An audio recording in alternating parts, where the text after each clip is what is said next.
I will never forget the images of a former American president walking with little to no security while thousands of Palestinians were cheering him on. And when I saw that picture, it brought tears to my eyes. I said, I don't know if that's a good president, but that right there, I am sure, is a great man.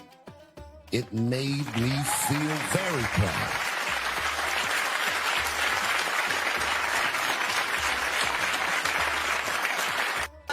I know it's fucked up, but I tell you the truth. You know, everything's funny. Everything's funny till it happens to you. 3 months, a mere 3 months after that terrible attack that Chris Rock endured,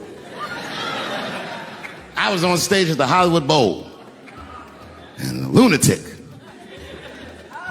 jumped out of the crowd and attacked me. Now, I gotta tell you, if it happens to you, you don't even know what the fuck is happening. It was like slow motion. I just looked over. I don't know this nigga. I just looked and said, oh my God, I'm being attacked. And this motherfucker was ragged. He jumped at me. He was like, ah! I'm old, but I'm fast. I caught this motherfucker's head with my hand and pulled his hoodie over his eyes.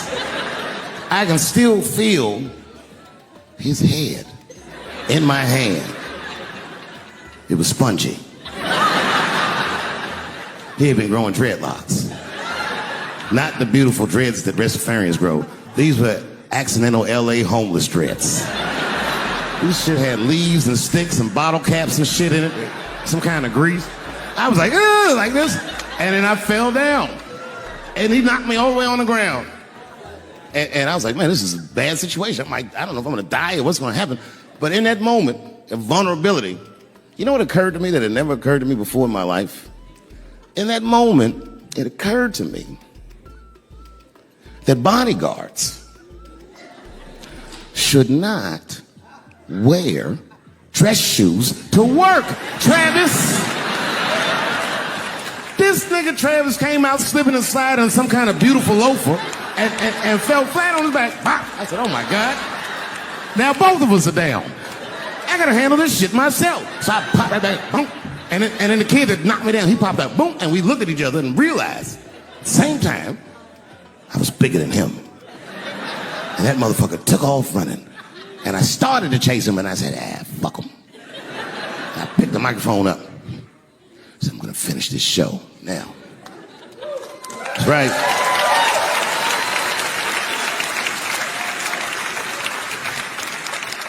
For 3 months before that, I'd been making fun of Chris Rock. And people would ask me all the time. They'd say, Dave, what would you do if you were Chris Rock and Will Smith slapped you in the face? And to this day, the answer is the same. Well, I don't know what I would have done. I've never been in a situation that extreme. But I do know now what Will Smith would not have done. And that is enjoy the rest of his evening. Man, listen. We gave that kid a good while. We was whooping his ass. Not we. I mean, I was on stage trying to think of a joke to tell, but they was beating this nigga up right behind me. Everybody could see it. Everybody could see it. And I'm sitting up there trying to think of what to say. And I'm tongue-tied. Me, of all people, can't think of anything to say. Look at my karma. Just that moment. Of all the people in the world, Chris Rock walks from backstage, walks up to me in front of 20,000 people, grabs the mic out of my hands and looks at the crowd and goes, was that Will Smith? Man, motherfuckers fell out of their chairs laughing. I was standing there looking stupid. I was fucking furious because I'm thinking in my mind, nigga, this is my attack. You got attacked 3 months ago. Now you have jokes.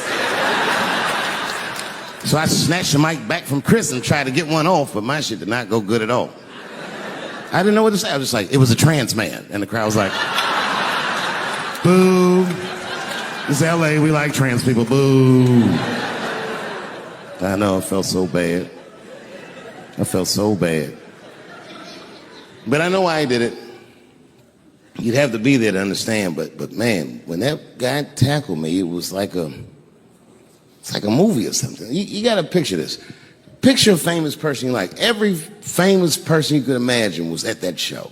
It was like the biggest night that Hollywood had ever seen. And when that guy tackled me, he cleared the bleachers. I had to watch the tape afterwards to know this happened, but as soon as he tackled me, Jamie Foxx was the first motherfucker that jumped out of the crowd. He was wearing a white cowboy hat like he knew this shit was gonna happen to him.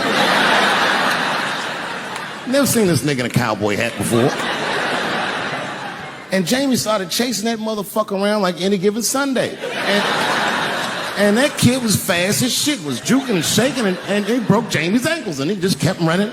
And then Jon Stewart from The Daily Show ran from backstage and jumped at this motherfucker like Super Jew. He was like, ah! And the kid seen Jon coming, so he jumped back, and Jon went flying that way. And this kid was fast, and then he turned around. He sees the emergency exit. He starts running for the emergency exit.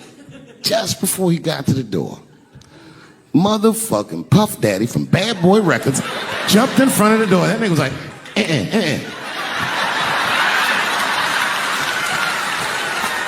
Boy, Puffy got that motherfucker. And then every celebrity just ran out because every celebrity saw themselves in me, and they just started beating the fuck out of that kid. And I know Chris was backstage looking like, nobody helped me.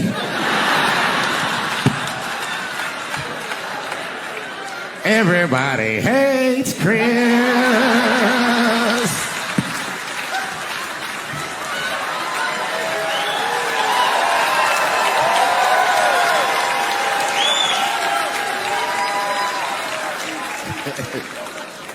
Look, it was way more intense than what you guys might have read. I don't know what you read, but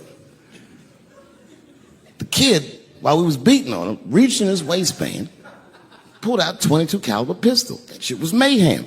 Everybody started screaming, oh my God, he's got a gun. He's got a gun. And then I got scared. I was in the back, but I was scared because I knew that everybody that was with me was armed. Yes, if they had shot and killed this kid on stage at the Hollywood Bowl, like I pay you to do, Travis,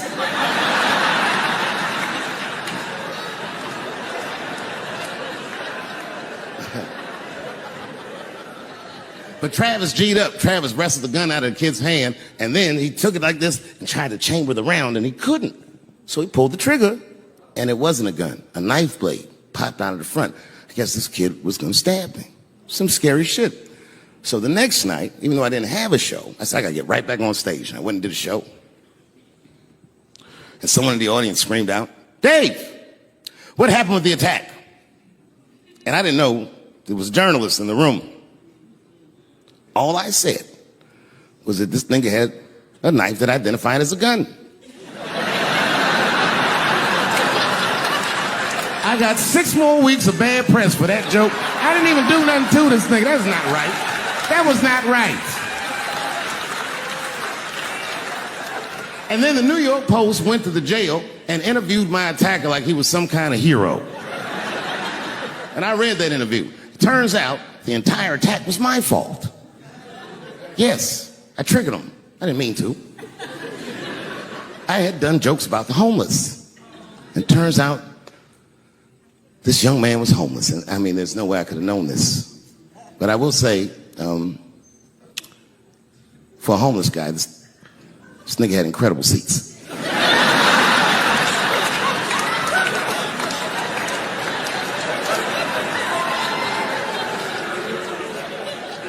Oh, and they said I triggered him because I had done LBGTQ jokes, and it turns out this fella was a bee. That was the headline of the article. It said, Dave Chappelle's alleged attacker is bisexual. I said, alleged attacker? This motherfucker definitely attacked me. I'll show you the tape. He's allegedly bisexual. I'm gonna need to see him suck somebody's dick before I believe the rest of this article.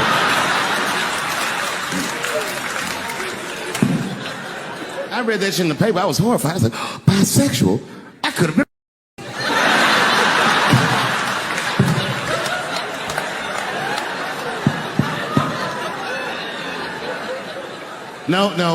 No, you know what though? It's not funny because after all that madness ensued, I went to the hotel room. I was by myself, and I opened the door, and my wife was in there alone. She was sobbing, like sobbing. I said, oh my God, what's wrong with you, bitch? Did you get attacked too?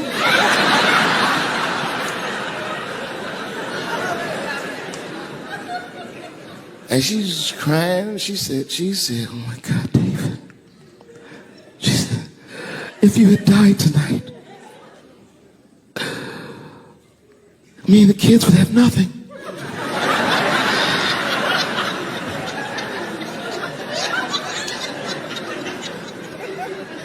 Then I knew it was serious. So I sat down on the bed next to her. And I reached in my pocket, I pulled some keys out that she had never seen before. She said, what are those keys? And I gently placed them in her hands. I said, sweetheart, those are the keys to my safe deposit box. God forbid anything ever happen to me. But if it does, don't even worry about it.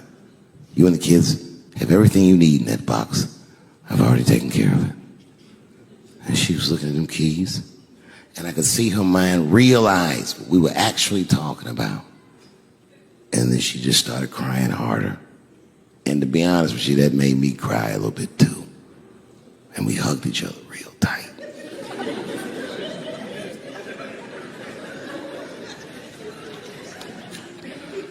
Do you know this bitch looked in the box while I'm alive and well? Who does that? Oh my God. And then she was mad at me. She said, God damn it, David, I opened that box. I said, you did? She said, yes, I did. And there was nothing in there.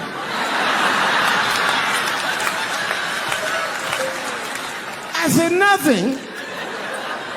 Oh. She said, nothing except your stupid joke book. I said, whoosh. I said, well, sweetie, look. If you tell those jokes exactly how they're written, you and the kids should be fine.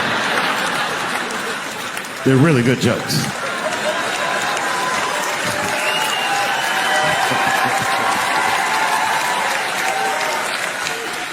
She's like, good jokes? What is this shit? Come join me in my watery grave. No, you gotta roll your throat. Join me in my watery grave.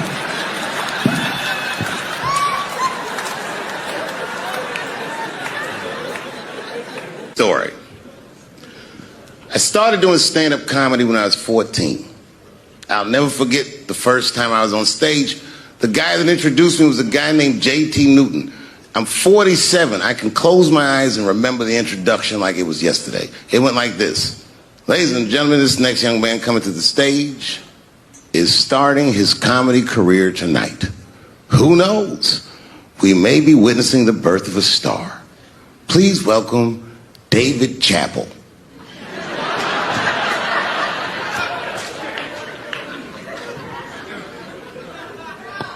From the first time that I ever held a microphone, I was sure this was it. I knew I was home. I knew I had found my thing. And my God, man, I was a child. I got good. Matter of fact, I was good from the moment I started. And I'm not saying this to be a braggart. I'm telling you the truth. These old niggas was in awe of me. How is this little boy so poised? They used to say. I was. I mean, you know, I got better, but it started out good. About a year into it, when I was 15 years old, I had written a joke during the AIDS epidemic about having a Goodyear condom. Something, I don't even remember the joke. Something about an industrial strength condom by Goodyear. I just remember all the comedians really liked that joke. And there was an older comedian. And he came to me one night after the show, after he saw the joke, and he said, listen, I got an audition at another comedy club, and I was wondering, do you mind if I do that joke? I just want to borrow it. Now, I'm a kid. I don't know any better. I'm like, borrow it? Well, I guess, sure, if it'll help your career. I let him do the joke. And then weeks later, I was waiting to go on at a comedy club, and he went on before me. And he did the joke. And after the show, I pulled him aside and I said, hey, man, I don't mind you borrowing my jokes, but you got to give them back. He said, oh, I forgot to ask you. He goes, let me buy that joke from you for $50. And I said, man, I'd do it, but I'm just starting out. I need all the material I can get. The idea being that the more material I can accumulate, the faster I'll be able to make money for my work. I said, I can't do it. I want my joke back. I'll never forget this. Remember, I was a 15-year-old child. This guy was a grown-ass man. He stood up over me so I could see how big he was. And he said to me, really? I can just take it. And he did. I got scared because I was a child. But I never forgot that. I never forgot that. I was 15 years old. I'm 47 now. I think about this guy all the time. When I look at my own kids and I see how young and innocent they are, I can't believe someone did that to me. And I don't think about it every day because that was the worst thing that happened to me. I think about it every day because that was the first time that someone ever did that to me. But in my career, it has happened many, many times since, where someone would intimidate me or scare me and take something that I believe was mine. I'll tell you another story. Now I'm 18 years old. I'm living in New York City, and I just finished my first road tour, which was a very difficult tour. I'll spare you the details. Now I'm back in New York, but my rent is paid, thank God. And I have $60 to my name, and a woman that I had met in Pittsburgh, a bad Dominican bitch,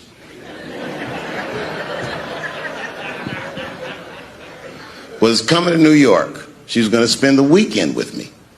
I couldn't wait for her to get there. She was coming that evening. But remember, I only had $60 for a whole weekend to entertain a bad bitch. Now I'm walking through Greenwich Village, and I see something I've never seen before. 3-card Monte. You know what that is? Yeah, the guy had the whole thing. The table was set up, and he had the 3 cards, and the crowd was hooting and hollering, and he was like, find the red card, find the red card, and people were playing. Sometimes they win, sometimes they lose, but it was really exciting, and I'm standing there watching it, and I noticed while I'm watching them play this game that the red card, the one you're trying to find, had just a little bend on the corner. And I'm watching it, and I'm like, yo, this guy doesn't seem to know that red card is bent. I'm going to beat this motherfucker. And I walked up to the table, and I said, let me play a hand. And I put my last $60 on that table, and he starts to shuffle and find the red card, find the red card. And I kept watching that bent card go around the table, make sure I kept my eyes on that bent card. And when he stopped shuffling, and he said, find the red card, I pointed to it with confidence. Here it is right here. And he flipped it over, and it was black. And he took my money. I couldn't fucking believe that. How did this nigga do that? Was that magic or sorcery? I was confused. So you know what I did? I sat there and I watched him for a real long time play the game. And I realized that all those people who was doing all that hooting and hollering and betting, my God, they were his friends. They were in on the whole thing. I felt so wronged. I felt so stupid. And then the next sucker came up to the table and was about to put his money down. And I said, fuck that, man. Don't put your money there. All these niggas is in on it. It's a trick. And when I said that, the guy that was dealing, and this motherfucker was huge, snatched me up by my collar. Feel how strong he was when he grabbed me. I was a skinny little guy. And he was going to maul me. And the only reason he didn't, I'm sure, is because he saw the fear in my face. And that fear, he looked at me. I saw his eyes go from hard to soft. He softened. Then he looked at me like the way a father would look at a child. And he said to me, young man, don't ever come between a man and his meal.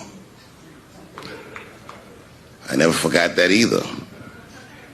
Most niggas would have to run the streets for years to learn a lesson that profound. It took me 2 seconds. Never get between somebody and their paper. Taking a man's livelihood away from him is akin to killing him. Do you know why Prince, the famous rock star that was a friend of mine, do you know why he called himself the artist when he came back? He calls himself the artist because that's what they call us in our contracts. Oh, these contracts are crazy.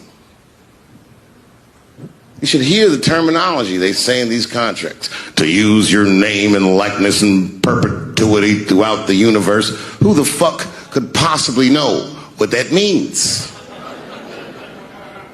Nobody does. It's so complicated, in fact, that when you're a kid like me, you have to hire somebody to tell you what that means. And you sit down at a table and you do the contract game. And that's how I got with Comedy Central. I signed the contract. But I signed the contract the way that a 28-year-old expectant father that was broke signs a contract. I was desperate. I needed a way out. And it wasn't good money and it wasn't good circumstances. But what else am I going to do, I said. And all these white people sitting at that table told me, trust us, Dave, it's a good contract. And I looked around the table and they all seemed to agree it was a good contract. But what if it was like that game of 3-Card Monte? What if they were all friends and I didn't know it? And the bag of money was Iceberg's money in the first place. What was I talking about? What was I trying to tell you? Last week, 2 weeks ago, whenever it was, I call Lauren Michaels and I tell him, okay, I'll do it. I'll do Saturday Night Live on election night. And the day I made that phone call, the day I committed to it, it gets announced that Netflix is streaming Chappelle's show. Not just Netflix. HBO Max is streaming it too. Let me tell you another story about HBO. No, hear me out. Did you know, before Chappelle's show was at Comedy Central, I pitched that show to HBO. I told them what I wanted to do. Now, these are executives. All they have to do is say, yeah, we'll take it, or no, thank you, we won't. But they didn't say either of those things. They went too far. They said, literally, what do we need you for? That's what they told me, as they kicked me out of the office. What do we need you for? And here we are, all these years later, and they're streaming the very show that I was pitching to them. So I'm asking them, what do you need me for?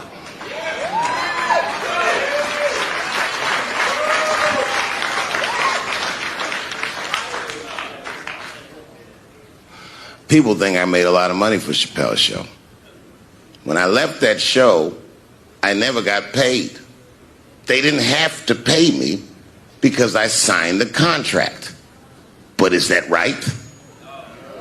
I found out that these people were streaming my work and they never had to ask me or they never had to tell me. Perfectly legal because I signed the contract. But is that right? I didn't think so either. That's why I like working for Netflix. I like working for Netflix because when all those bad things happened to me, that company didn't even exist.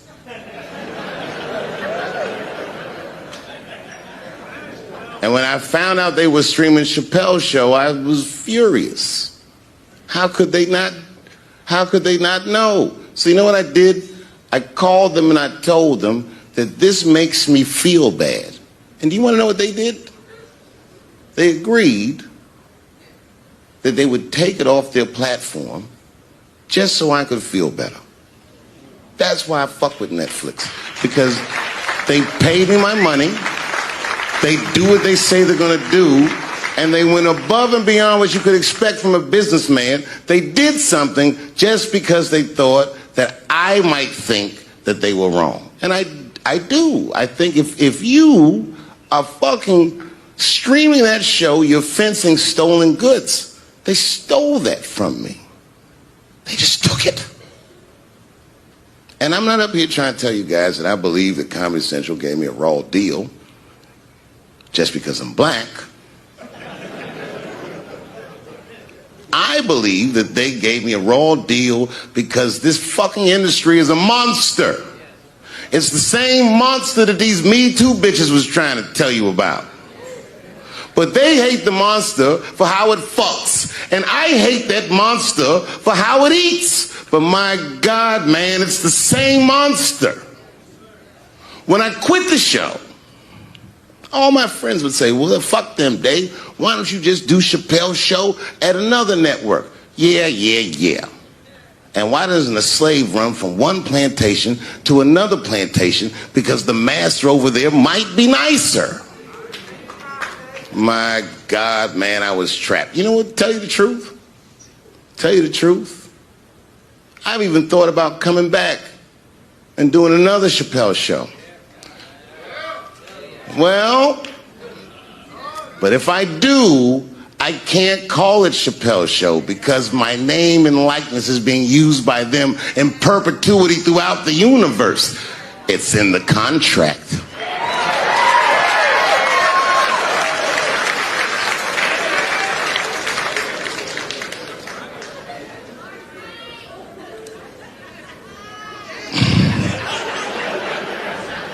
You're not supposed to do this in my business. I'm up here doing something that nobody else in this business has the balls to do. I'm telling you something that you need to know. I'm trying to explain to you what you're seeing. You don't understand what you're seeing. I am publicly flogging a network. And I know that this network niggas, they watching me and they saying, why are you doing this so publicly? Doesn't feel good to be flogged publicly. Oh, believe me, I know exactly how that feels. When I quit my show, they said I was crazy. What was crazy about it? I just didn't want to do it anymore. They said I smoked crack. That's impossible. I was a devout Muslim. I didn't smoke or drink. But I do now, bitch, because you ruined my fucking life. Now it's their turn. This is their first nigga lesson, and I'm honored to give it to them. They're gonna pay me for this show. I called my agent. I said, is there anything I can do about this show? And he said, no. Well, fuck you too then. If you want something done right, I guess you gotta do it yourself. So I'm not going to the agents. I'm coming to my real boss. I'm coming to you. I'm begging you, if you ever liked me, if you ever think there was anything worthwhile about me, I'm begging you, please don't watch that show. I'm not asking you to boycott any network. Boycott me. Boycott Chappelle's show. Do not watch it unless they pay me.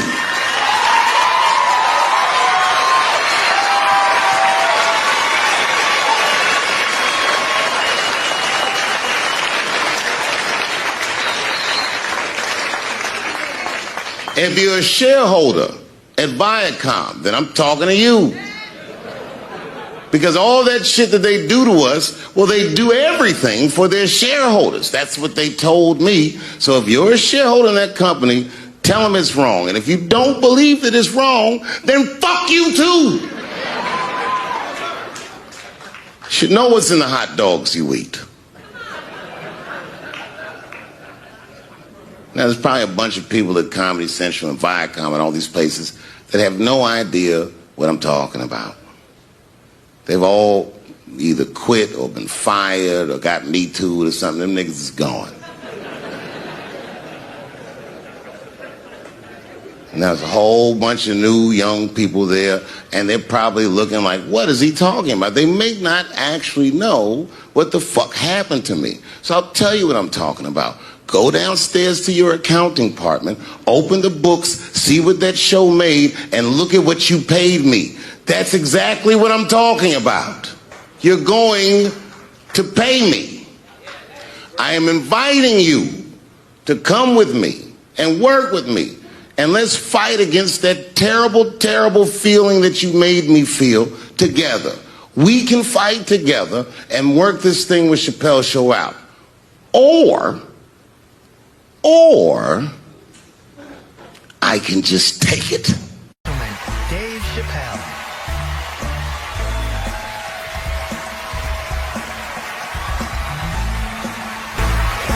Thank you. Oh boy, I'm very nervous. No pressure. During the Civil Rights Movement, I can't read what's on the teleprompter. Some about black America and white America. There's black Americans and there's white Americans. We're all one America. So if you don't mind, this is not live, is it? I imagine whatever I say, you could just edit it out. Let's try it a few ways. Lou, are you in the booth? I am. All right, good. You know what, Lou? Let's just play around with it and see if we can get it right and get this clip package on, and then let me go home. All right? You got it. All right. Ready. All right. Count me in. 5, 4, 3, 2, 1. Wu-Tang. I'm just with you, Lou. Let's do it again. We're gonna do it again. We'll get it right. Here we go, Dave. 5, 4, 3, 2. You know, when I was a comedian starting out in Washington, D.C., right here in this city, 1988, I'll never forget this. It was a comedy club owner that banned profanity from his comedy club.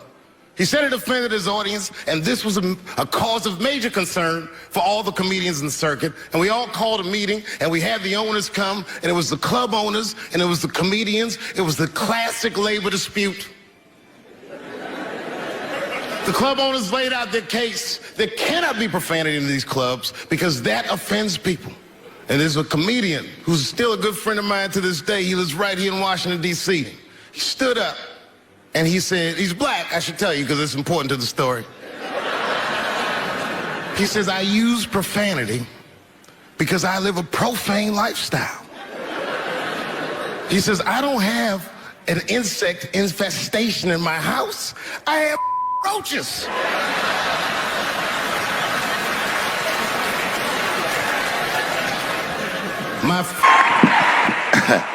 Man, I gotta tell you, when I was sitting here watching what all the other honorees have done with their lives, I started feeling like shit. Like, this is terrible.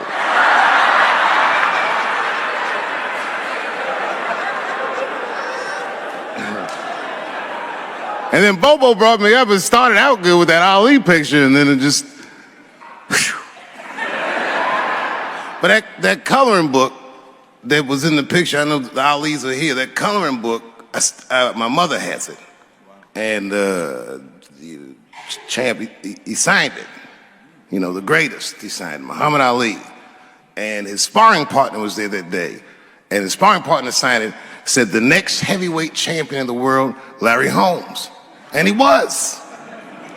And 2-year-old Dave Chappelle colored all in that shit and just ruined the book.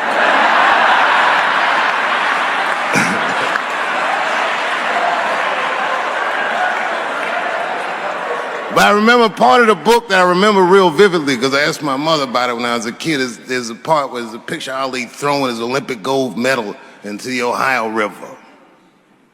That's why it's so weird for me being here. You know, both my parents were very brilliant. My dad went to Brown in 1955. That's right. He told me at the time he was one of 3 black students. He said, one of the guys got accused of a rape that he probably didn't commit, and the other guy killed himself, and Dad said, and I left.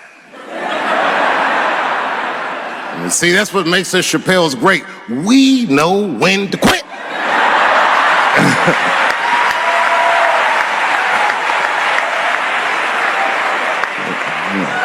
They all just live to fight another day.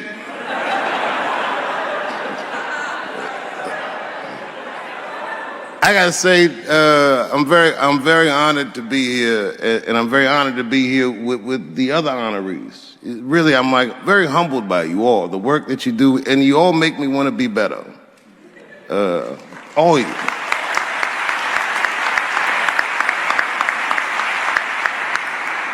And you know, I was gonna stop doing stand-up for a while because 4 comedy specials in a year is like, that's a lot, you know. But you know, shout out to my colleagues in comedy. I just want to say that in a way, this for me belongs to my mother primarily, who was a African American studies professor, and a lot of the content that I say, she raised me well. I'm not an uninformed person. But also, you know, my colleagues in comedy, like comedians have been getting beat up pretty bad recently, and we're somehow nowadays expected to speak with the precision of attorneys or politicians. We are not. I always think of James Baldwin. You know, James Baldwin was one of my favorite writers because he managed to tell white people what they feel like to be around.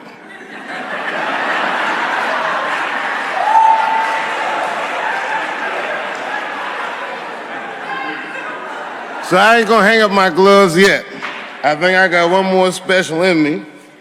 So to quote Baldwin, God gave Noah the rainbow sign. It's no more water, it's the fire next time. Thank you very much. Boy, this comes as a complete surprise.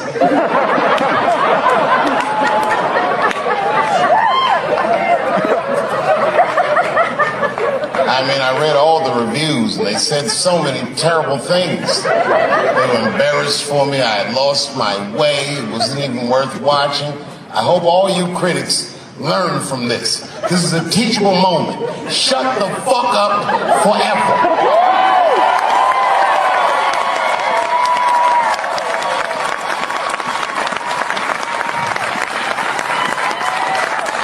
Two in a night. These aren't them. These are the ones I won for the other ones, motherfucker. I would like to thank my editor who was nominated. Unfortunately, he did not win, but I couldn't have been more honored to work with Jeff Urin.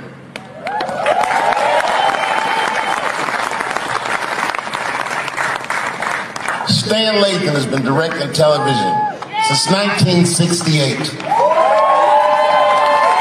Any show that I watched when I was growing up, he directed it. From Sesame Street to Sanford and Son to Good Times to Everything Black. And finally, you motherfuckers finally gave him an Emmy tonight. He deserves so much more, but I'm glad you came around.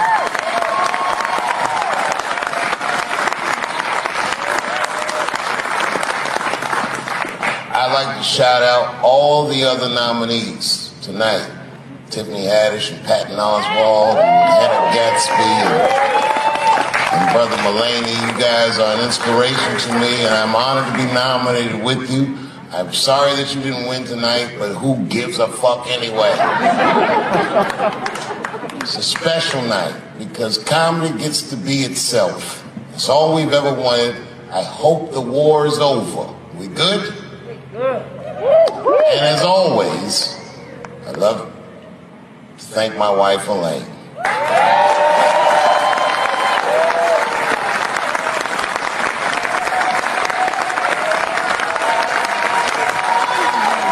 That's right. Elaine has been with me for the last 25 years and had to endure the pains of living with the greatest comedian ever. See you on Monday. Thank you very much. Thank you. Thank you. I like not knowing what's going to happen. I like making memories. Sometimes I do all this crazy shit around my colleagues just so that they can tell their friends I did it. But rather than talk about myself, just briefly, I want to just talk about my genre. Stand-up comedy is an incredibly American genre.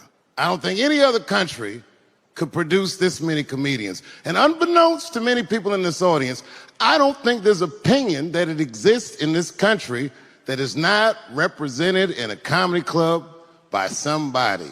Each and every one of you has a champion in the room. We watch you guys fight, but when we're together, we talk it out. I know comics that are very racist, and I watch them on stage, and everyone's laughing, and I'm like, that motherfucker means that shit. Don't get mad at them, don't hate them. We go upstairs and have a beer, and sometimes I even appreciate the artistry that they paint their racist opinions with. Man, it's not that serious.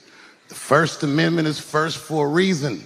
The Second Amendment is just in case the first one doesn't work out. We gotta let some air out of the ball, man. The country's getting a little tight. It doesn't feel like it's ever felt in my lifetime.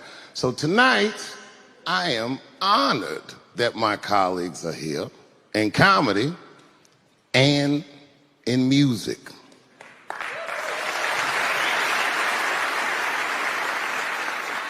And I want everyone in America right now to look at me. Look at me smoking indoors. I didn't ask anybody. I just did it. What are they gonna do? Kick me out before I get the prize? No, nigga, this is called leverage.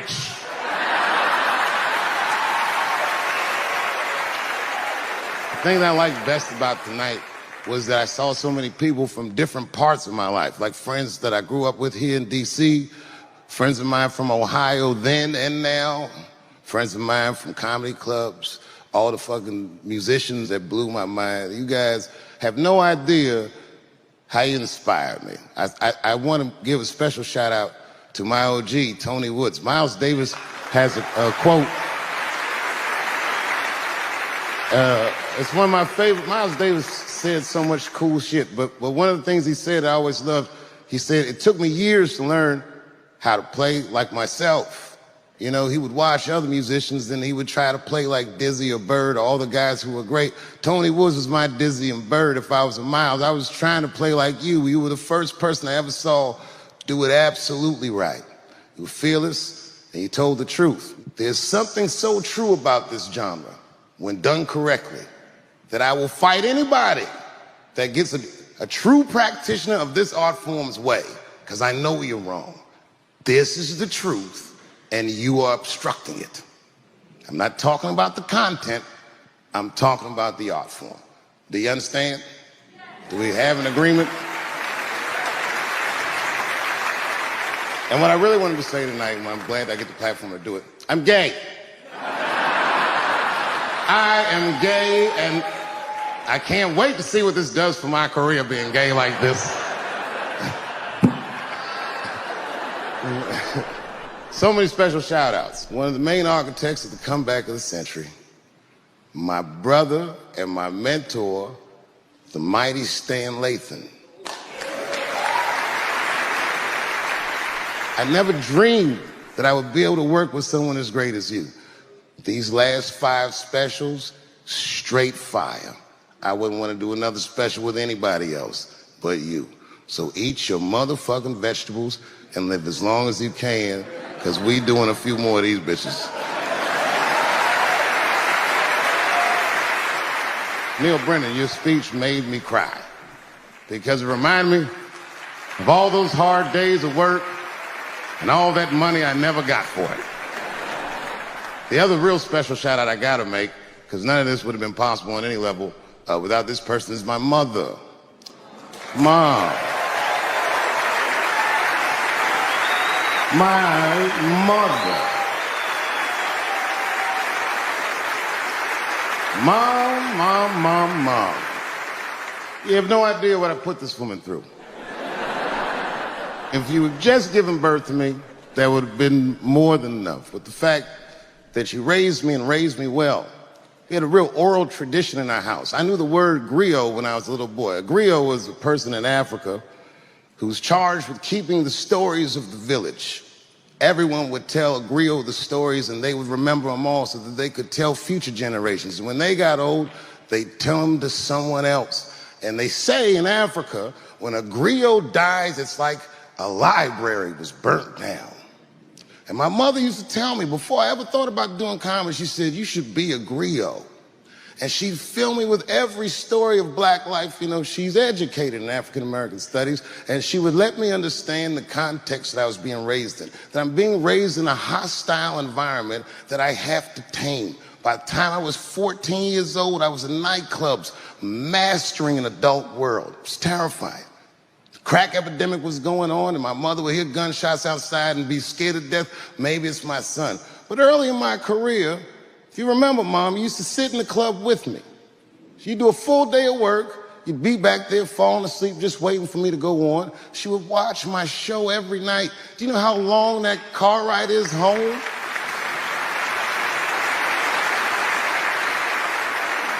How many of you have ever heard your mother say, pussy jokes were a little too much tonight, son?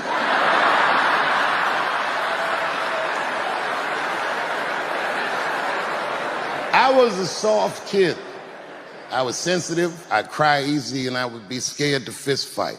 And my mother used to tell me this thing, I don't even know if you remember, but you said this to me more than once. You said, son, sometimes you have to be a lion so you can be the lamb you really are. I talk this shit like a lion. I'm not afraid of any of you. When it comes word to word, I will gab with the best of them, just so I can chill and be me. And that's why I love my art form, because I understand every practitioner of it. Whether I agree with them or not, I know where they're coming from. They want to be heard. They got something to say. There's something they notice. They just want to be understood. Love this genre. It saved my life. So tonight, Mom, I would like to honor you in a very special way that I cannot do on my own. But because now I'm a man with great and influential friends, I'd like to ask my man Thundercat to come out on the stage. Thundercat, the Mighty Most Def. Washington, D.C., thank you very much for giving me a home and a place to start. Today is officially Dave Chappelle Day in Washington, D.C. The mayor declared it last night. So, in the future, on Dave Chappelle Day, I ask everyone who wishes to celebrate it to make one incredible memory for themselves and or somebody else. Thank you very much. Good night. Thank you. You know, I speak for a living, and I'm a little nervous today. I wanted to say thank you, Mr. President, and thank you, Bishop Green, and thank everyone at Allen University for hosting me today, because it feels special, right? When I think of this great-grandfather that I've heard about in my life, but never actually touched his legacy. So it's like the product of his loins coming to meet the product of his work. And it's an important day for me personally. And I know a lot of you guys are students, and I just want to tell you I'm the first person in my family to not go to college. And as the president has told you, I've done outstanding in spite of that.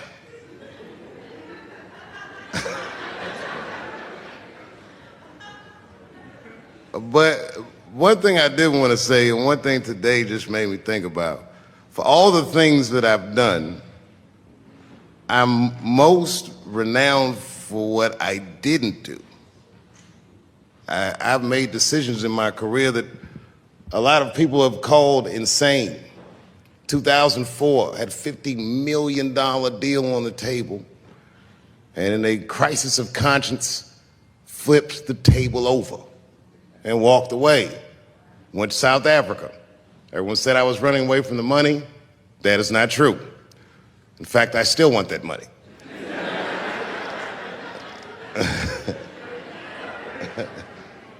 The idea that I wanted to just share with you guys is the idea that sometimes you do what you think is best, whether anybody understands it or not. I heard a story about my father where someone told me he used to do statistics for a company in D.C. The company he did statistics for started doing business with the South African government, so he quit his job. It's caused a lot of problems between him and his wife. It's hard for a man when he can't provide for his family the way he wants to, and he suffered through it. And a generation later, when I had my crisis of conscience, I was able to go to a free South Africa and get away from the heat. This idea that what you do in your lifetime informs the generations that comes after you is something I keep thinking about, something that is so much bigger than just ourselves. And today I'm standing in front of you guys, and I know you guys are like, oh, I know you're bored. But I see family of mine in the front row some who I've never met, and I just realize how all of us are connected. That my great-grandfather built something more substantial than buildings. He built a community, and he built, more importantly than a community, he built a way. You know, so I'm very grateful. Very grateful. Hello, police. I just saw him saying, you know what I mean?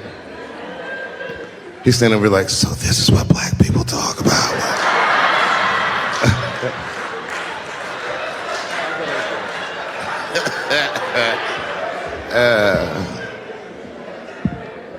I just want you guys to remember, you know, that right now there's this thing where ethics aren't what they used to be. This idea that people are trying to replace the ideas of good and bad with better or worse. And that is incorrect. You gotta keep your ethics intact because good and bad is a compass that helps you find the way. And a person that only does what's better or worse is the easiest type of person to control. They are a mouse in a maze that just finds the cheese. But the one who knows about good and bad will realize that he's in a maze. So, that being said, I just hope that all of you guys transcend whatever you see as your obstacles and that you live outstanding lives and that you stay connected to your communities because you have so much power there, and that you grow your communities and you diversify your communities, and that you don't let anybody tell you you can't or to be afraid. It's okay to be afraid because you can't be brave or courageous without fear.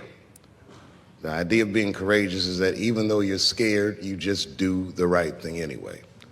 So in 2004, I walked away from $50 million, and in November, I made a deal for $60 million. So,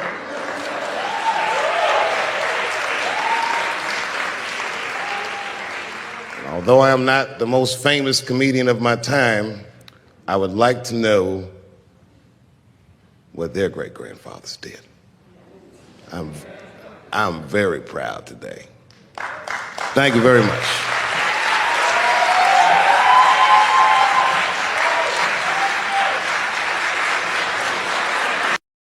You know, when I was growing up, it's probably about 8 years old, and at the time, we were living in Silver Spring. Yeah. Yes. Common misconception about me in D.C. A lot of people think I'm from the hood. That's not true. But I never bothered to correct anybody because I wanted the streets to embrace me. As a matter of fact, I kept it up as a ruse.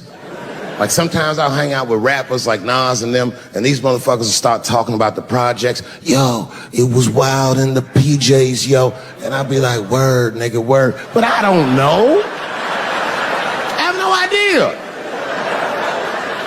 My parents did just well enough so that I could grow up poor around white people.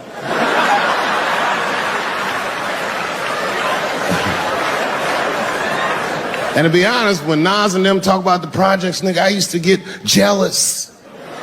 Because it sounded fun. Everybody in the projects was poor, and that's fair. But if you were poor in Silver Spring, nigga, it felt like it was only happening to you. I know the pain of that first sleepover at a white friend's house.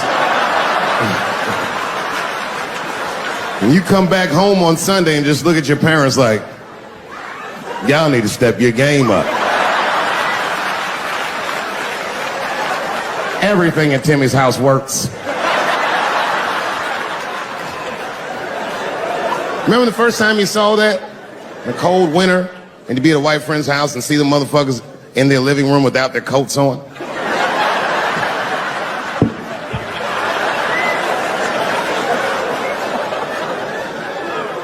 Timmy was one of my first white friends, like, in my life, man. He was a good dude, too. He moved to Silver Spring from Utah, of all places. I guess his family was affiliated with that Mormon church they got down there, and me and him used to hang out. And one day I was at his house, we were just hanging out, and Timmy says, Dave, why don't you stay for dinner tonight? I said, oh, man, I'd love to, but I can't. If I'm not home before dark, my mother will kill me. That was a lie. My mother had several jobs. I hadn't seen her in like 3 or 4 days. At that point in my life, it was my experience that white dinner wasn't delicious.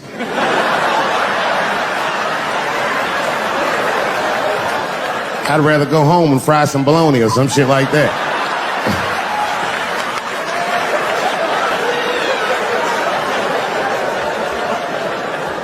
But then old Timmy threw me a curveball I wasn't expecting. He said, oh, it's too bad you can't stay, Dave, because Mom made stovetop stuffing. I said, what the fuck, stovetop? Well, hold on, nigga, let me make some phone calls real quick. I had seen that commercial so many times, I had dreamt of getting my hands on some of that stovetop stuffing. And finally, I met a motherfucker that actually had a box of stovetop in the house. I couldn't miss this opportunity, so I pretended to call my mother. And then I came back and I said, Timmy, you're not gonna believe this great news. Mom said I can stay. And he said, fantastic. He said, why don't you come with me and we'll help set the table and then we can say the blessing. I had no interest in setting this motherfucker's table or saying these crazy ass Mormon prayers. I just wanted that goddamn stuffing. My hands first. My plan was simple. Wash my hands slowly, and by the time I'm done, the table will be set, the blessing will be said, and all that there will be left to do is eat. Went to the bathroom. I washed my hands very slowly. I must have been in there for about 10 minutes. And suddenly, one of his mothers came to the door.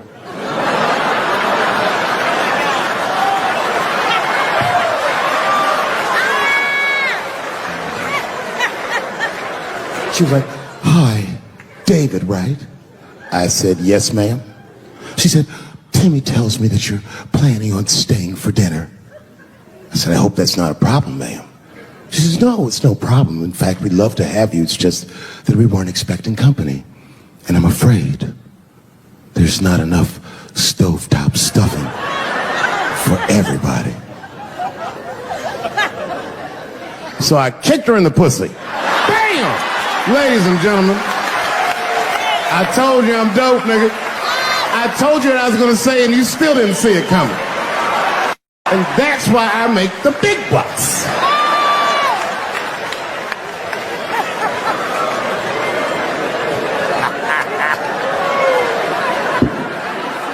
Oh my God. But there's a more important reason that I would stop doing comedy right now. And this reason is the real reason that's been percolating, and it really is the crowd, not you. I'm talking about the crowd on the big stage. It's too hard to entertain a country whose ears are so brittle. Motherfuckers are so sensitive, the whole country is turned into bitch-ass niggas.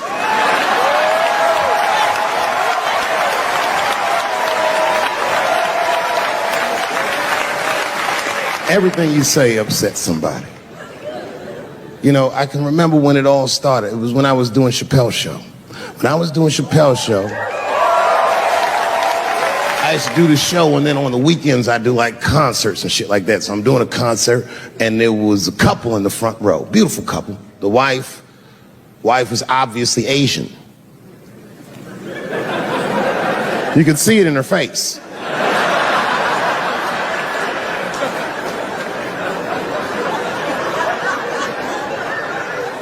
The husband, this motherfucker was mysterious, to say the least. Couldn't quite pinpoint where he was from. Caramel-colored fella, very nice hair, but it could have been from anywhere. Bangladesh, Mexico. I can't guess with a nigga like this. All I knew for sure about this guy is that his wife was a bitch. I could see that in her face, too.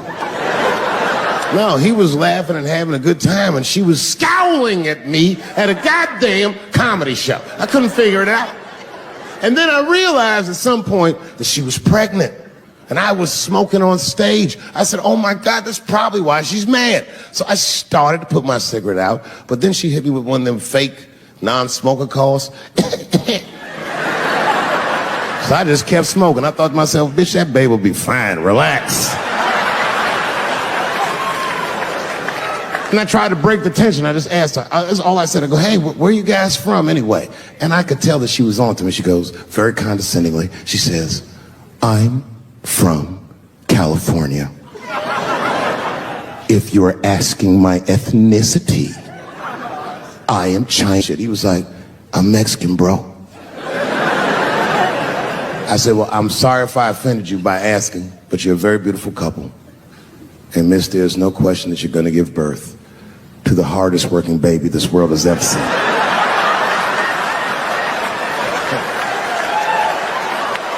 That's not a bad joke. She got very upset. She got up to leave immediately, but she didn't just leave. She had to take one last dig at me on the way out. I will never buy one of your fucking DVDs again, Dave Chappelle. I said, ma'am, with all due respect, Chinese people don't buy DVDs.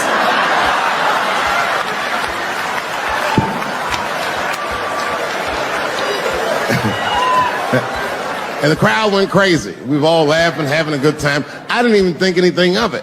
And then just 3 days later, this lady sends a fucking letter to my promoter telling him not to book me for shows anymore because I was, quote, racist, and I'm quoting her, insensitive to the nature of my interracial marriage. I was like, word, bitch, I was.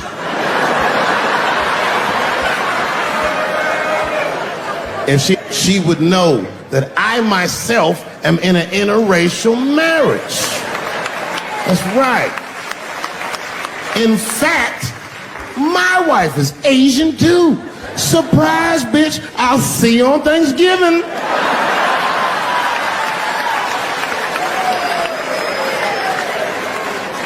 But my wife's not Chinese. She's Filipino.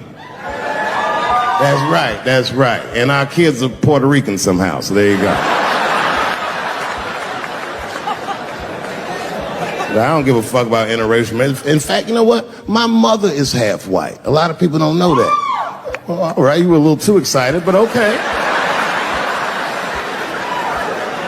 A lot of people don't believe me when I say that, but it's true. You can't tell looking at me. But if I grew my hair out, you would think you was at a fucking Cat Williams concert. My shoes.